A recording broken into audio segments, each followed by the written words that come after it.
All right, thanks everybody for being here. Welcome to WNL Special Collections. We're delighted to have Tom Camden, who is one of the things that makes Washington and Lee University special. Tom's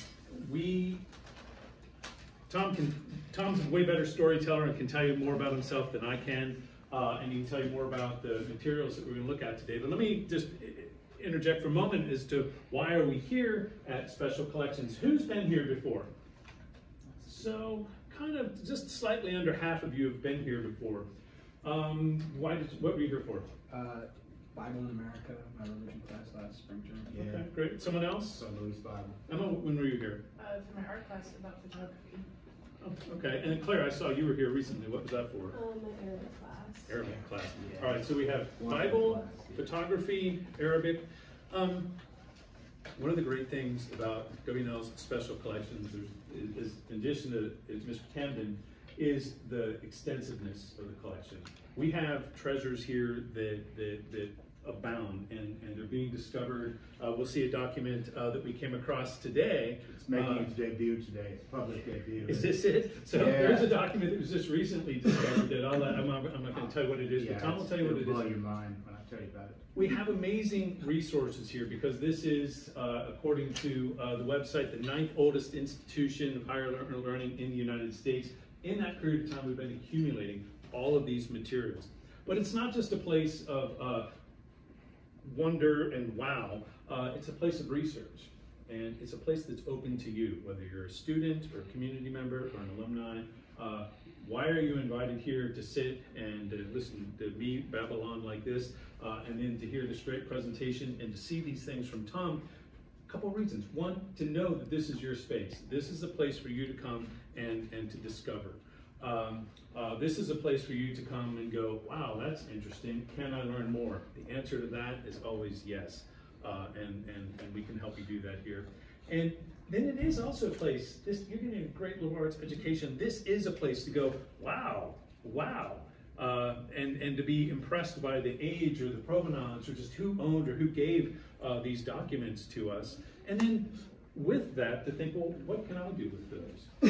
I won't get into my own research that has been driven by a stop by Special Collections. I was procrastinating. And I came in and I said, Tom, show me something cool. And he showed me this document that was had handwritten notes by Thomas Jefferson.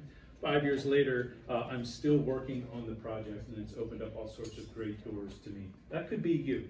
So, without saying anything more, I'm going to let Tom drive this. But the point of this, these are documents in American history, American government, that are meant to hopefully inspire some wonder in yourselves and to encourage you to come back and to pursue the things that make you go, wow. So, with that, Good. Tom. So, my gosh, it's the last week of classes. You're ready for spring break. I'm ready for you to be on spring break. We've had lots and lots and lots of classes this term, and it's been exciting. I'm a graduate, for those of you who haven't heard that before. Do we need another chair? Lisa, can you find a showman a chair? I can stand if need be. No, you don't need to stand, for goodness sakes. Hold on. Get here, go back there and get one of those chairs at the back table. It's all in there. Or you can sit in this comfortable chair over here. Anyway, I'm a graduate, class of 1976. That's a long time ago. I haven't been here since 1976, in case you're wondering. I had a career all over the country. 10 years ago, I was working in Richmond. I was responsible for the state of Virginia's treasures, which is an incredible job in state government. Washington called and said, do you want to come home? And I said, no. Are you crazy? I have a high profile job. Why would I want to come back? And then 30 seconds later, I said, are you kidding? Of course I want to come back. I came back, not really knowing what I was going to be working with, because there was no Special Collections when I was a student here. I don't know where they kept all these materials that are in that big, huge vault back there. I called my colleagues in Richmond 2 weeks after I started here in 2013, and I said, and they said, "Oh, are you coming back? You going to come back and work with, various and sundry people, the governor and first lady?" And I said, No, I'm not coming back. I just called to tell you that I won the lottery, which is exactly how I felt. And I still feel that way today. I mean, it's incredible what we have, what this school has been collecting for years and years and putting it in the vault. So my thing is, though, I came here, I'm a firm believer that treasure is not worth a damn if it's buried in a vault or buried in the bottom of the ocean or whatever. It's got to be brought out. It's got to be shared. It's got to be incorporated into the curriculum. It's got to be, I want you to get excited about the kinds of things that I'm completely nerdy about. And I think we can do that today. So I pulled a selection of and this is random. I mean, politics, oh my goodness, we could empty out half the vault. But in the next 50 minutes or so, I'm gonna show you a sampling of what we have regarding politics, much of it related to our own school. And Professor Alexander said, you know, alumni are major supporters of this department. In fact, we'll be hitting you up in about 10 years or so, maybe a little longer. We'll give you a little while to get going in your career, but we'll be coming to see you. I'll be about 90 then, but I guarantee you I'll be there to see you. Because alumni are incredible collectors, they're also very generous with their financial support. So many of the things here have either been given to us by alumni or alumni connections, or they have been restored through alumni funds. So keep that in mind. I always justify to my wife if I overspend on an old book, that, well, it's ultimately going to be donated to the university. I think she probably does not buy that, but that's okay. So here's the first piece I want to show you is a document. We're going to pass this around because this one is relevant to our school. This is a 1776 document. 1776, that's a pretty important date, right? So here is a document where the trustees of this school said to two of their members, go to Williamsburg to the Colonial Council meeting and raise some money. In 1776, there really wasn't a school. It was a name, Liberty Hall Academy. The physical buildings were pretty much non-existent. So here is a document where two trustees went to Williamsburg and they got pledges, right? They sort of, I think this might be illegal today. I don't know, it's called lobbying, I think. But this is, here we have 97 signatures, raised about 200 pounds, right?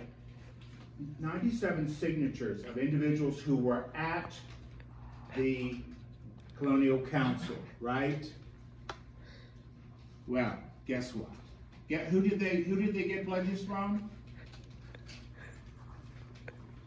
On the back, I'm going to pass this around. The one I want you to know, though, is Thomas Jefferson. Thomas Jefferson pledged 2 pounds to our school. This is before that other school was founded. Okay? Never heard of the other school. Never heard of that school. But the amazing thing is, and here's his signature. These were all signed by individuals who were pledging. Thomas Jefferson, beside his name is little PD, paid, which is phenomenal. Thomas Jefferson never paid. Rare for him to pay for anything. He was in arrears always. So here is a document for our school. It's an official document, right? It's ordinary in many ways. It becomes extraordinary because it has Thomas Jefferson's signature on it. But guess what? There are 4 other signers of the Declaration of Independence who pledged money to our little school. Benjamin Harrison, Carter Braxton, General Nelson, George Wythe. Now, do you know any other school that has 5 signers of the Declaration of Independence on one of their official documents? I'm sure Hampton City does not. I'm sure you do that. Let's pass this around. You're not going to if you have drinks, put them down on the floor. No big deal. But I want you to see this up close and tell me if you can find the other 4 signatures. Let's talk about our namesakes. You know, it's amazing that this school is named for two individuals who played prominent roles in politics. There's no question. The first president of the country just happened to be George Washington.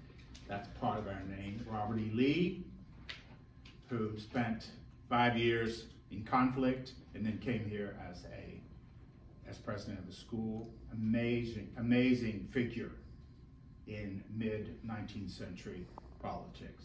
Let's talk about Washington. Now, I sometimes show you the official letter that George Washington wrote back to the school, thanking them for naming the school in his honor in 1798. That's the cornerstone piece that I'm very fond of. But today I decided to show you another letter of Washington that is really remarkable. This one was a gift from an alum. Does that surprise you, considering what I just told you? Look at this piece. This is an original Washington letter. I'm going to walk around with it. It's not in Mylar, otherwise I might share it with you. Why don't you pull your chair around here, because you're going to miss everything. And I don't want you to miss a thing. Okay. So here you have this extraordinarily beautiful letter, written in Washington's own hand. That's important to note because Washington had a lot of letter writers, and ordinarily the text would be written by someone else and he would sign it. One of his most famous letter writers is Alexander Hamilton. Now, this is a letter he wrote to his nephew, George Augustine Washington, whose house sitting in Mount Vernon for his father. In this letter, he says, how is the rye crop? How's the barley crop? He says the cupola is arriving any day from Mount Vernon. See that it gets put in place. It's all about his domestic, his love for Mount Vernon. Now, the amazing thing with this document is the backstory. So as a historic document, as a rare document, this is extraordinary. It's $250,000 in value, just because it's George Washington and because it's written in his own hand and because it's in beautiful condition.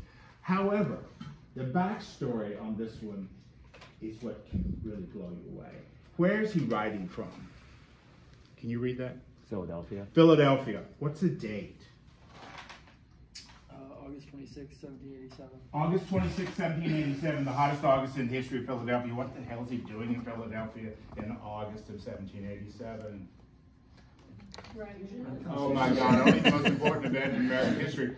He's hammering out a constitution for this new nation, and he's locked away in Independence Hall, or whatever I think they call it, Independence Hall. He's locked away with crazy Ben Franklin, James Madison, Monroe, Jefferson was in France, Alexander Hamilton, and he's writing a letter about the barley crop. Oh my word, what is this about? Well, and he doesn't mention a thing about that convention in this letter. Why does he not? A gag order. Troy's been briefed. He's been talking to me too much. A gag order, self-imposed gag order. We talk a lot today about transparency, don't we? Good grief. I don't think most people even know how to spell the word, much less put it in place. Transparency, bull malarkey. So here we have nothing about that. So I showed this letter to our colleague Lynn Uzel, and of course she is a constitutional scholar, and oh my word, I thought it was going to have smelling salts. She was brand new. She was in here as part of an orientation for new faculty. And I just casually mentioned this letter to her, and she really did go into apoplexy. It was incredible to watch her. But she knows so much about this that she said to me, George Washington wrote this letter on a Sunday because they didn't have any meetings. She knew the exact date of the week that he was writing the darn letter. It's amazing to have that kind of expertise on staff. But this is phenomenal. It's a beautiful, beautiful piece. It also has the only known surviving wax seal, the Washington crest. Normally these things fall off and they crack and you aren't able to keep them. This one is intact. I had this piece restored a few years ago, and the restoration process is nerve-wracking. They put it in a couple of baths, and I said, what are you going to do about the seal? How will you deal with that in the restoration? And they said, well, let's take it off. And I said, I don't think so. I reminded everybody. So we went back and forth, and finally I had to admit to them that I trusted them, and it was fine. How did we get this? 1963, a man wrote a letter to the president of the school, and he said, I never can remember how these things go back, and I designed these. It's scary. 1963, a man wrote a letter to the president of this school and said, I'm a graduate of the school class of '03, so he graduated in 1903. He was in his 80s. He said, my sisters and I inherited this letter from our father who was here in the 70s, the 1870s. And he said, we thought you might like to have it. He folded that letter up and he put it in the U.S. mail and it came to the president's office. Can you imagine? How stupid was that? It's okay. It stayed perfectly fine. Let's talk about another piece that's related to the father of our country before we move along. This little piece, sometimes we don't do anything to a piece except to make an enclosure for it. What is this about? Look at this. It looks, you're looking at this and you go, gosh, it looks like somebody set the coffee cup on it. It's kind of dingy. This little document is George Washington's will. George Washington died in December of 1799. He wrote his will 6 months earlier. His is the first published will of a public official, meaning it became sensational. The Alexandria Gazette printed this will immediately. It was hardly cold. They printed it. It went into numerous printings. This is the first printing of it, the very first printing. The value of this little document, and I don't like to make too big a deal about value because we're not going to sell our materials, I don't think. But it helps you to keep in perspective, doesn't it? This is $200,000. Yeah. Copy just sold in Madison Avenue on some overpriced market not too many years ago. That's about what it was sold for. Now, why is this such a big deal? First public will, printed public will of a public official. In here, Washington talks about his views, distribution of his assets. That's what a will is about, right? By the way, it didn't get finally probated until 1845 because they were fighting over his land for 45 years. But he also talks about his views on education, his views on public service, and his views on slavery. His views on slavery are very interesting, and I'm going to share that just for a moment here.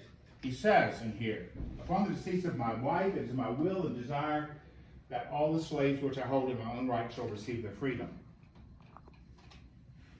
However, so earnestly wished by me, that would be attended with such insuperable difficulties on account of their intermixture by marriage with the dour Negroes. What's he talking about? He married Martha Dandridge Custis in 1759. She was the wealthiest woman in Virginia. She kept her wealth. That's phenomenal. He did not get her wealth when they married. They merged their wealth. Her wealth came from slaves and land, his as well. So he says, I really want to emancipate or free my slaves, but I don't own them, so I cannot do that. He freed one slave. Do you know which one that was? William Lee, his valet. And there is a connection with Robert E. Lee's family. He was freed. Now, Martha, shortly after this will was written, and after the death of her husband, Martha freed the slaves. Why did she do that? I like to think there was some benevolence there. I think Martha was probably a reasonable woman. But the truth of the matter is, she freed those slaves because the slaves knew about this will. And and she was really frightened of an insurrection. So I think there must have been a great deal of that going through her head as well. So I talk a lot about ordinary becomes extraordinary, right? That's an ordinary official document that you all are looking at. Here's an ordinary document. Everybody should have a will at some point, at least when you're my age. So ordinary, but extraordinary. Let's look at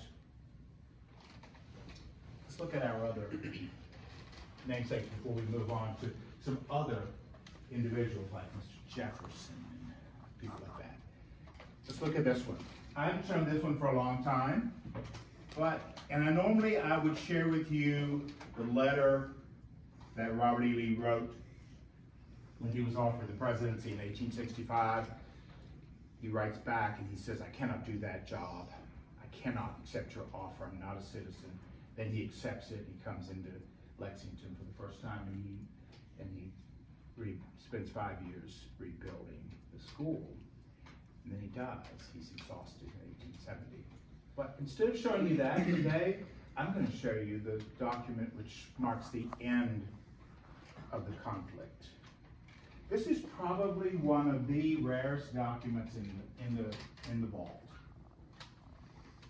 This is called General Orders Number 9. This is Robert E. Lee's farewell to his troops. April 9th, 1865, he surrenders at Appomattox. He tells his aide-de-camp, who was a man named Charles Marshall, a young man, he says, "Go and write me draft a farewell statement for me to the troops, to my troops." Charles Marshall was probably completely overwhelmed by all of what was going on. He didn't get around to doing it until the next day. So April 10th, he writes a draft. Goes through lots. It was pretty harsh to start with. You can imagine a lot of bitterness. He went through a number of drafts, and Lee says, finally, this one will do. Charles Marshall wrote a number of copies, and Lee signed them. They went off to various important individuals. There's a copy at the Library of Congress. There's a copy in Richmond. There's several copies floating about. They're very rare. However, this is the rarest of the rare because this is the copy that Lee wrote in his own hand. This was he did for his own files, his own posterity. This one is that after 4 years of arduous service, marked by unsurpassed courage and fortitude, the Army of Northern Virginia has been compelled to yield to overwhelming numbers and resources. That's how it starts. This is incredibly valuable. It's incredibly important. It's just an ordinary document on lined paper. Let's pass this around. Bear in mind that this document, if it were to get on the market, would be 7 figures. So, show you. Fair. And I'm not going to worry about your Washington. Okay. Let's talk about one of our favorite people, and that's Thomas Jefferson. And I need to watch my time. Yeah, thanks. Put it right there. That's good. Everybody see that? You guys see that? Don't let me forget to tell you about the pieces on the easel. I tend to forget things behind me. So, remind me, please, before 5 minutes or 10 minutes before class ends. So, Jefferson. Oh my gosh. What can I tell you about Jefferson? Before I tell you about Jefferson, let me share with you one more document from Lee. I found this morning, and I found it amazingly funny. This is a handwritten letter that was posted on campus. Many copies of this, handwritten from Robert E. Lee. This was done March 30th, 1869. I couldn't resist showing you this because April Fool's Day was like Saturday, right?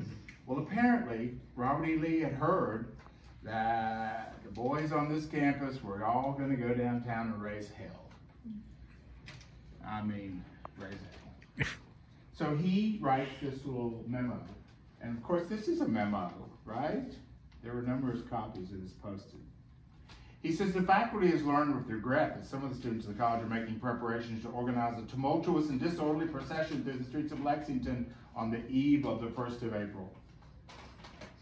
Similar processions have occasionally occurred and have always resulted in greatly disturbing the good order and quiet of the town, in alarming and disturbing the sick, and the wanton destruction of property, and in endangering human life. He's getting a little melodramatic there, but those who have participated in or witnessed these disturbances are asked to consider whether such proceedings have in any way tended either to elevate the character of those concerned, to promote the welfare of the community, or to give real pleasure or satisfaction to the actors themselves. He goes on and he says, he trusts, therefore, that the students will unite now and at all times pursue good order and quiet in the community in which they dwell.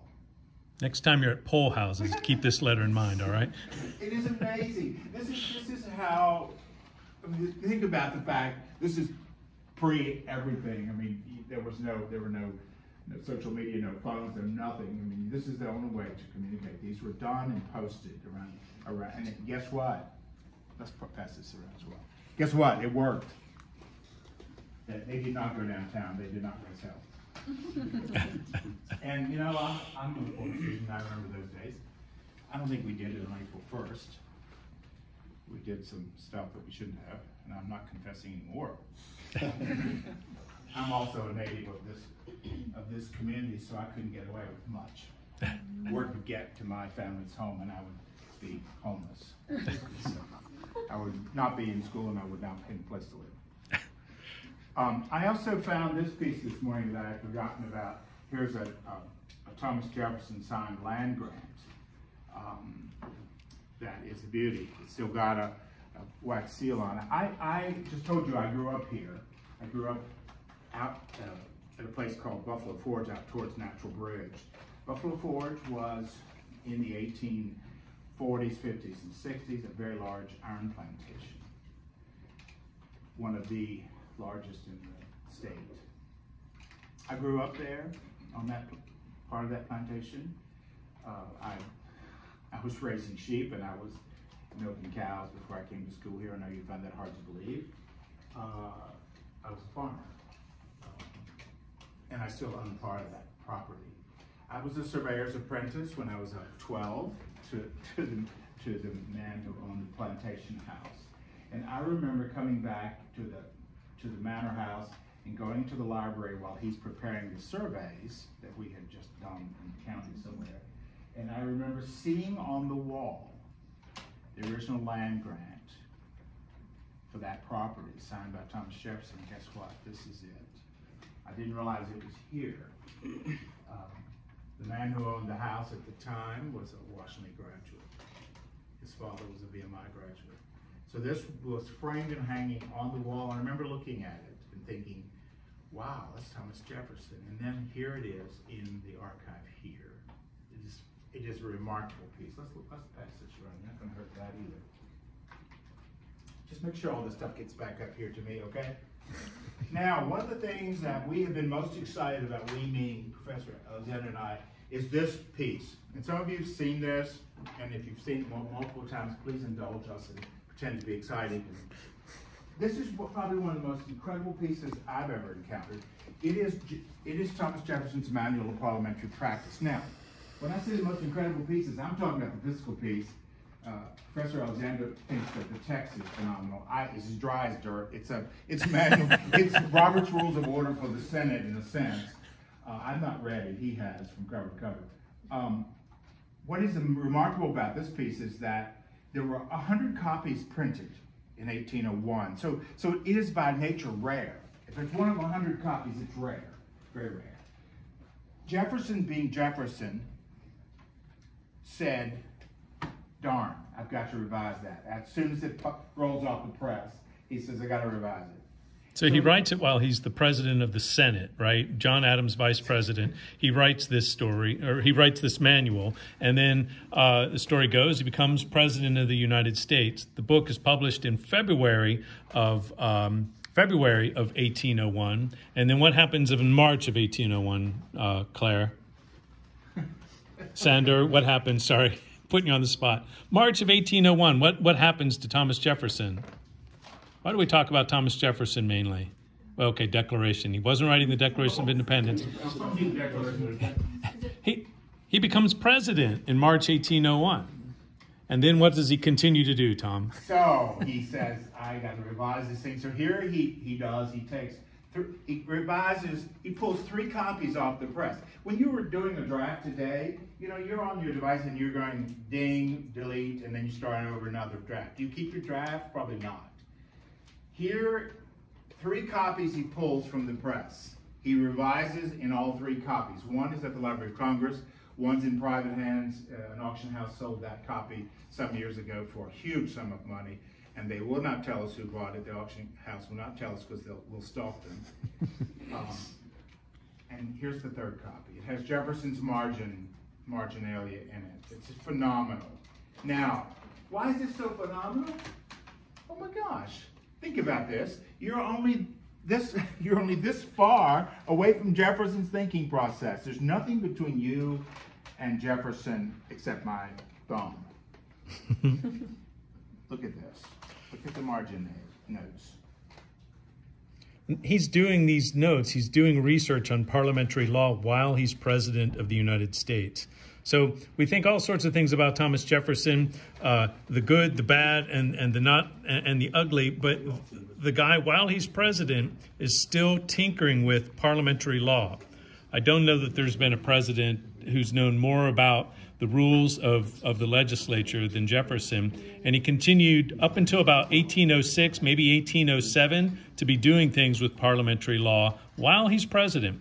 And then the text that you see handwritten in here becomes the basis for the 2nd edition of the manual, which was published in 1812. So he's actually doing scholarship on parliamentary law. Who's done scholarship on parliamentary law? You can be honest. Yeah, I'm the only one whose hand should be up.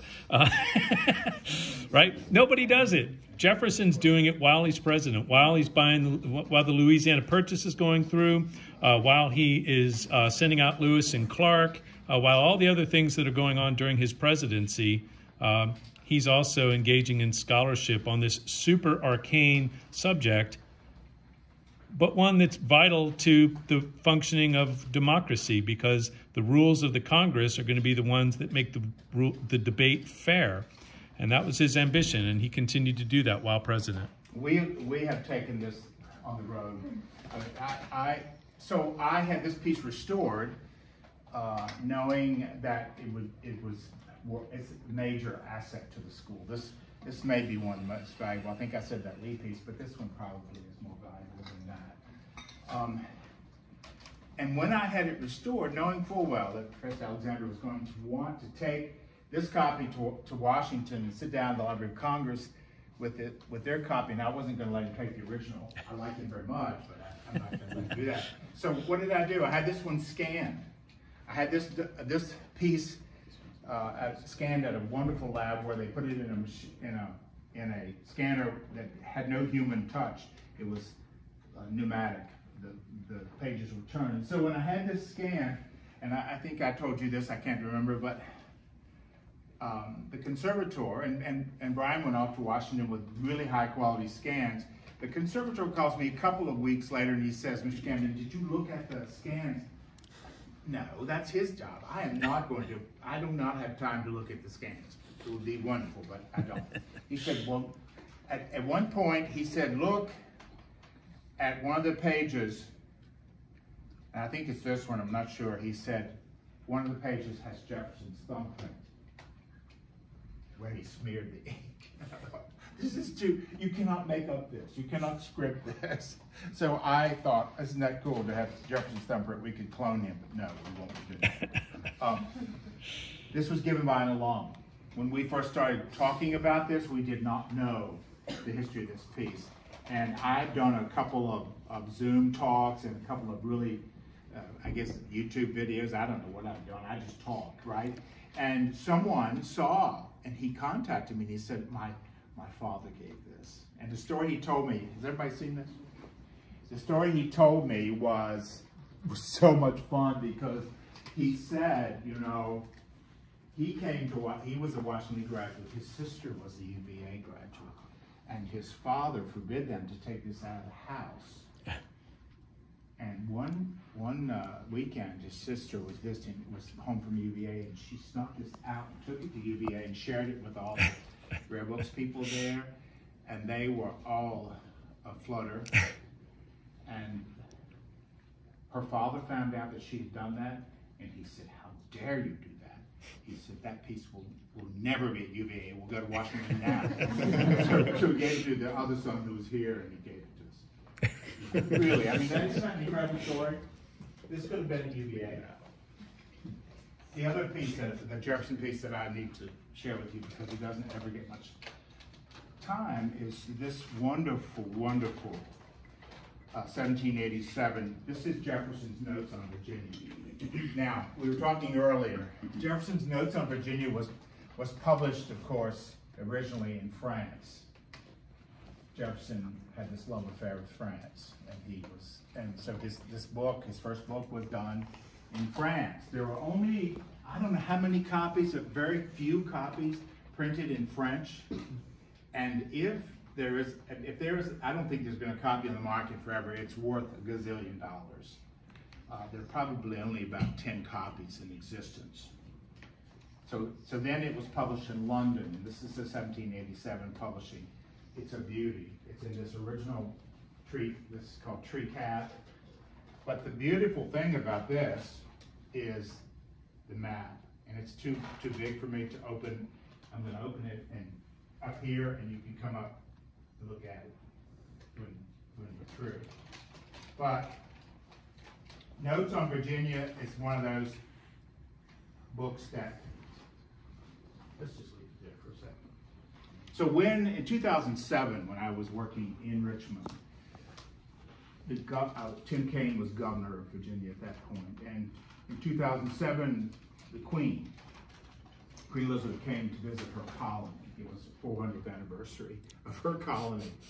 And Tim Kaine's office called me and said, "Tom, you know the Queen's going to be at the governor's mansion. We need a gift for her. Can you help us?" And I thought, oh, I've never, wow, done a lot of things in my career, but never shot for the Queen. But the governor's office calls you, say, yes, I'll do what I can. Called a friend of mine in New Haven, Connecticut, who was an antiquarian dealer, the premier antiquarian dealer in the country at the time, and I said, "Are you sitting down?" He said, "Why?" And I said, "Because I'm shopping for the Queen, and I need your help." And he said, "Only you." So I said, "I've been to her library at Windsor a couple of times. I went with a group from Yale. It was a wonderful, wonderful experience. And I knew she loved books, but when she's Queen, she can have any books she wants, right?" What? So I said, "What are we going to do?" And he said, "I've got a book that she will love." He said, "I have a copy of the Manual of Parliamentary Practice." And I said, "She probably has that. She probably has one of the first 100 copies, 1801. He said, "She doesn't have this one. This one is stamped on the front, the U.S. House of Representatives. The U.S. House of Representatives had an original 1801 copy, and they decided they wanted a new copy. So they took that one out and sold it to the antiquarian market and put a new copy there." I said, "Bingo, that's perfect. Send me the book, send the bill to Governor Kaine." I don't know what it cost, it was a lot of money. And we had a I had a red goat skin box. Can you see on my credenza there, you see the lady in the apricot hat? That's Queen Elizabeth receiving her copy of Manual of Parliamentary Practice. She was a happy queen that day. She also got, and so then the Speaker of the House of Representatives said, "Tom, she's going to be in the Senate. She's going to speak to the joint House and Senate. We got to have a gift too." And I said, "You guys are killing me." What? So I called my friend. He said, "I got another one. I've got a copy of Notes on Virginia." I said, "Surely to goodness she has a copy of Notes on Virginia. It's her colony, right?" So he said, "She doesn't have this one. We've never seen in the history of the business, we've never seen a copy of Notes on Virginia that has the title page, and opposite the title page is inserted an engraving of Natural Bridge." I said, "Bingo. Send me the book, send the bill to King." She got 2 beautiful books that day, including this one with an engraving of Natural Bridge in it. Okay, enough about Queen. By the way, that copy of the manual is the only one they do have, so she hadn't had it previously. Madison Williams and I tracked down all of these, who's a student, some of you know Madison, she's graduating this year. We tracked down 20 all, or 30 copies in existence, is it? 70 actually, 70? yeah, but the Queen did not have one. Good. Previous, the only copy they have is There is a the one copy that. in Windsor now. Yeah. I hope her children or whoever's in charge of them take care of it. So, I want to share, this is the piece that we're so excited about. So you know, I've been here 10 years, and I don't mind telling you that I'm still going in the vault, prepping for classes, and I'm still finding materials that are incredible. Now, I've had some people say, Tom, don't you know what you have in the vault? Isn't that negligence? Hell no, I'm an administrator. I don't have time. I don't spend my day in the vault. How am I supposed to know? And besides, it wouldn't be much fun. It's like Christmas every other week.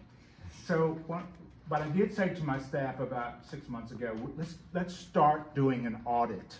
We're going to be looking at every collection and getting some idea about what it needs, better cataloging, conservation needs, whatever. So we started doing that. So here we have collection number 7, I think, or something like that. And one of my staff members says, come look at this piece. And it's a document. And it's called A Memorial and Remonstrance. Now, it's in a folder marked Religious Freedom. So I knew Thomas Jefferson's Statute for Religious Freedom. It's one of the most important documents in the history of documents. The original Enroll Bill is in Richmond. I used to show it often. I had a BBC rock star come and he cried over it, and it was crazy. But, so I knew this piece, and so I looked at this document, and I thought, this must be Thomas Jefferson's draft. Because it kind of looks like Jefferson's little squiggly handwriting, right? So I said, oh my gosh, if this is a draft of Jefferson's Statute for Religious Freedom, then this is an incredible find. So I called my colleague and I said, can you come? We've made an amazing rediscovery. And so Brian comes over and he looks at it and he says, I hate to disappoint you or something, but this is not Jefferson's draft. It is James Madison's draft. And it's not a draft of the Statute for Religious Freedom.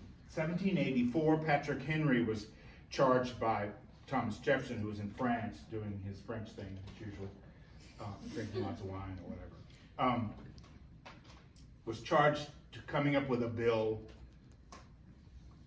regarding taxation in support of the church. This is that incredible separation of church and state that we make a big deal of in this country. James Madison in 1785 said, I don't think so, Patrick. I'm going to be in opposition to your bill. He did it anonymously. He came up with these 15 remonstrances. Do you know what that word means? Protest. It's a fancy old-fashioned term for protest.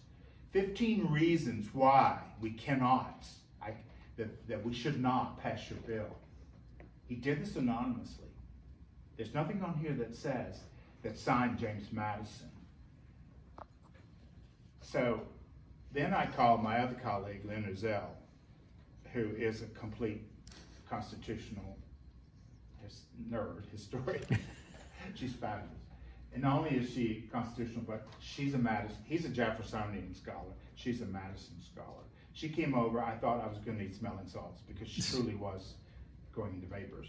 And I said, how do we verify this? She, of course, has all the connections at the Madison Papers Project in Charlottesville. She emailed them. We did high-quality scans. She emailed them. And pretty quickly, there was a whole bunch of vapors going on in Charlottesville because they said, this is unrecorded. It's never been seen. This is phenomenal. We quickly drafted. She drafted a press release. I made some changes. We did photography Friday. I think this press release is coming out at some point this week, maybe. But you can imagine the listservs have all gone crazy. I'm getting the craziest requests from Madisonian weirdos. I mean, there are, in the history business, there are some people who are just completely bonkers. And so I said, I'm not addressing any of them until this comes out. But can you imagine? Why do we have this? We have it because it came from Zachariah Johnston's estate. Zachariah Johnston was a trustee of this school in 1784. Lived in Lexington. His great-great-great-grandson gave it to us in 1977. It had been in the family papers. His great-great-great-great-great-grandson is currently the editor and owner of the local newspaper. This has been in Rockbridge County since it was created. Zachariah Johnston was a pious Presbyterian and very much in support of Madison's remonstrances, and he sent him a draft because he wanted his opinion on this. So what happened? It worked. Patrick Henry's bill got deep-sixed, and Jefferson returns from France, and in 1786, the statute for religious freedom is passed, and it becomes an enrolled bill in Richmond. I used to show it often because it's a powerful, powerful piece. You cannot imagine an enrolled bill which truly sets out the separation of state and religion, state and church. We're still arguing about that, aren't we? I mean, the whole of European history is about that. Here's our Madison copy. Now, I'm having great fun with it, but I'm ready to. I'm sure there are going to be press people who are going to say, "How could you not know you had Madison?" This is lost. This has been lost for 50 years. It hasn't been lost. It's been developed. It's been carefully preserved. It just hasn't been rediscovered yet until a couple weeks ago. All right. Okay, let's do this now. Before one more thing I'm going to show you, then get you up here because I want to show you this. I couldn't resist showing you this. This doesn't look like a great deal, but this is a first printing of Benjamin Franklin's book on electricity. We could talk about, I've already told you about how nuts he was and how difficult it could be, but he's brilliant. Benjamin Franklin is one of my favorite historical figures because he was so weird. So eccentric. And I tend to sort of gravitate towards eccentric people in history. Benjamin Franklin's first book on electricity, published in London, because no one in America would touch this book. This crazy guy standing out in a storm with a kite. What? It is a phenomenal piece. It is extremely rare. Brian was just telling me that he looked at a copy on the auction market, and I think he only looked once. It's pretty. That one my wife wouldn't let me bring home. So what I want you to do now, two things before we hop up. Look at this. So these came a couple of years ago. There's a man in Spartanburg, South Carolina, head of the Spartanburg Day School. No association with this school at all. Happened to be friends with Billy Webster, who's heading the next capital campaign, and Jordy Johnson, who is a young trustee who's doing a lot for the school, for our school. He called me and he said, my wife and I are moving to Vero Beach. I've been a collector of documents forever. These alums suggested that maybe you could use them. And I said, well, I do like to have documents to share in classes. He said, well, come down and see me. And we talked. I went down to Spartanburg, spent the evening, talked, had dinner, and I said, yeah, I think Washington Lee would be happy to have your collection. 1,500 documents, everything from civil rights to presidents to this to that. Very diverse collection. These are two pieces that were hanging in his home. This is a George Washington commission. Actually, it's a bill of lading that Washington signs. It's a ship bill, a manifest. And then this is the first Lincoln document that we've ever received, and it's an appointment, a military appointment. Now come on up here, because I want you to see a couple of things before you go, because we're almost out of time. Come on up, stretch, cozy up, because it's going to be tight up here. Let me see if I can get around Abe here with that.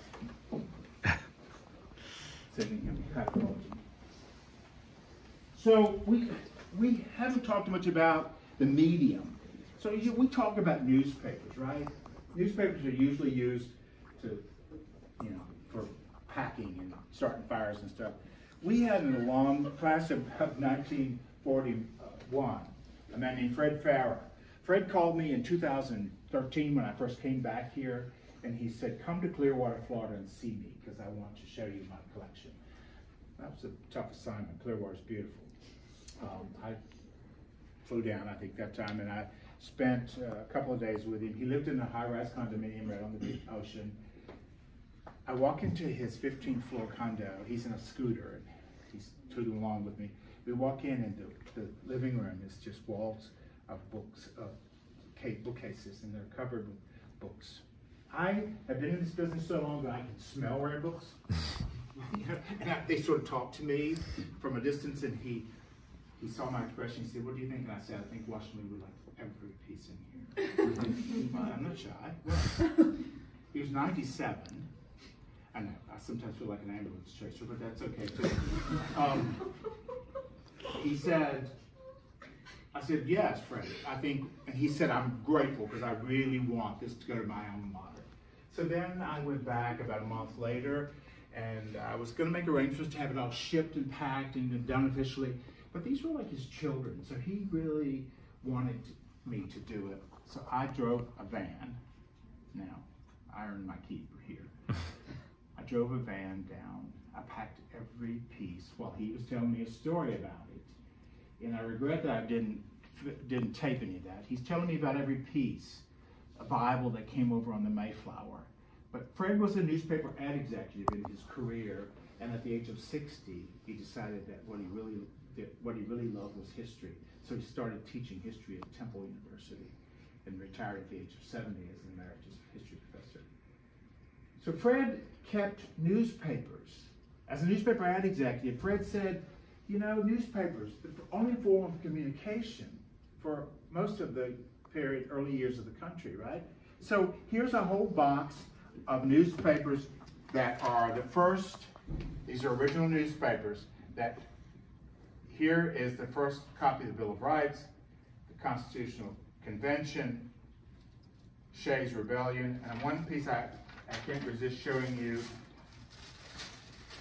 is this piece, which is the Boston Gazette for 1770. It has separated. It would have been 4 pages. But here it is, the Boston Gazette for 1770. Look at this. We call this compromise in my business. I call it wretched. It's covered up with tape. For goodness sakes, look, it's got scotch tape. Why am I making such a big deal about this? Well, because if you open this up, it's black bordered, right? That immediately indicates to you that something has happened. This is the first recording, the first printed recording of the Boston Massacre. This is Samuel Adams's newspaper. And here is the recording of the Boston Massacre and basically the apology for it. And look over on this side. Look at those little coffins, Those are 4 of the individuals who were killed. Their initials are on there, CA, Crispus Attucks, who was the black man who was killed. Why am I making such a big deal about this? This one's falling out, sorry Fred. I channel Fred every time I do this. So, illustrations in a newspaper were very expensive. So this would have been quite an expense to do these. These are copper plate engravings. Who did the copper plates? Paul Revere. So the intrinsic value of this little raggedy-ass piece of newspaper part expression is really incredible, isn't it? I mean, well, who would keep this? Who would keep this except Fred? So I brought back Fred's collection of everything, newspapers, books, everything, including here this wonderful collection of anti-slavery newspapers, The Liberator, that's William Lloyd Garrison's newspaper. I brought them back. I called him. Let me tell you, I packed that van. I was bumping all the way through Georgia and South Carolina to get back. It was a long trip. Got back and put everything in. I called him. I said, your stuff is here. It's safe in the vault. And he said, I'm really, really happy, Tom, that it's back in my alma mater. 2 weeks later, he was dead. I called, and his lady, he was 97, he had a really beautiful lady friend. They took me to dinner every night. She let me drive her Jaguar. She was 96. Anyway, I called her, and she said, "Oh, Tom, Fred is very sick and he's in the hospital." And I called him, and he said, "I'm not okay, but it's okay. I'm happy because my collection is at home." And 2 days later, he's gone. Here he put together, like, first, here's presidential elections from George Washington, the first reporting of George Washington's presidency, being elected. Here, every president. I mean, it's amazing. It's a little raggedy looking, but that's how Fred did things. Here's the log cabin. This is amazing, isn't it? I mean, who collects newspapers? I mean, it's crazy. It's crazy. Fred did it. He did it systematically, and the collection's worth a fortune. The same man who gave us these gave us these. I was getting ready to leave his house in Spartanburg, and I packed everything. And again, I did it. I packed it in the van, and it was very hot. Spartanburg is like a swamp. Can I just tell you? It was in July. And he says, "Oh, Tom, look, these are on the wall outside my office. You got to take these too." And I said, "Oh, man, how much more stuff?" But here we are. Here are these wonderful buttons.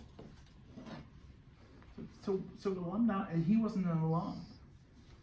Why did he give them to us?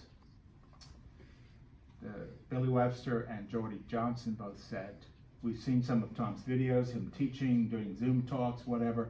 Let him, he can use those. And so I share them every time I have a chance. Any questions for me? I think we're out of time. Do the Jimmy Carter thing. Oh gosh, yes. I just thought about this last minute. So one of my classmates from class of 75 was a man named Ben Sherman, who was in charge of the mock convention in 72. He calls me about 5 years ago. He's downsizing in Washington. He says, I've got Jimmy Carter's acceptance speech at the mock convention of 72.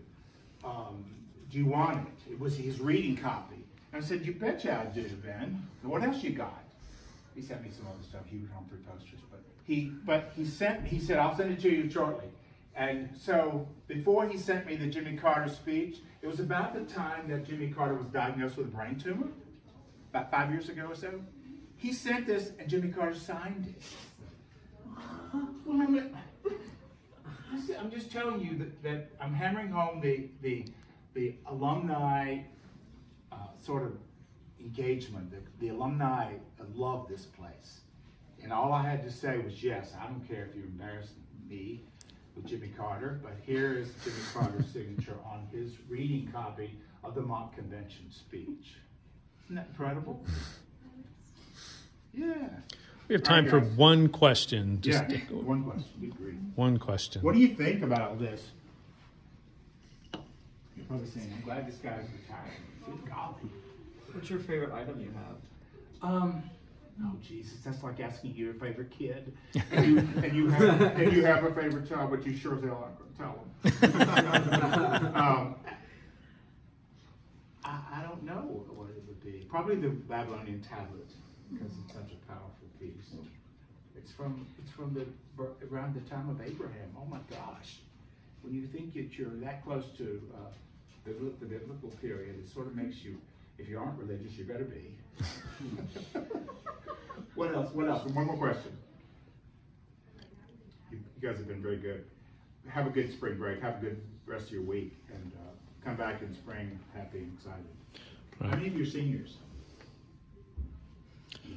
Bring your parents here for graduation. Yeah, bring your bring your parents down. Last. I'm retiring at graduation, so it'll be my last. We'll have a whole lot now, so bring them back. Yeah, well, there. Thank you, guys. Yeah. Thank you. You're welcome to hang around and look at some of these things. Does the newspaper have the Dewey defeats true? Yes, it does. You can find it, Graham.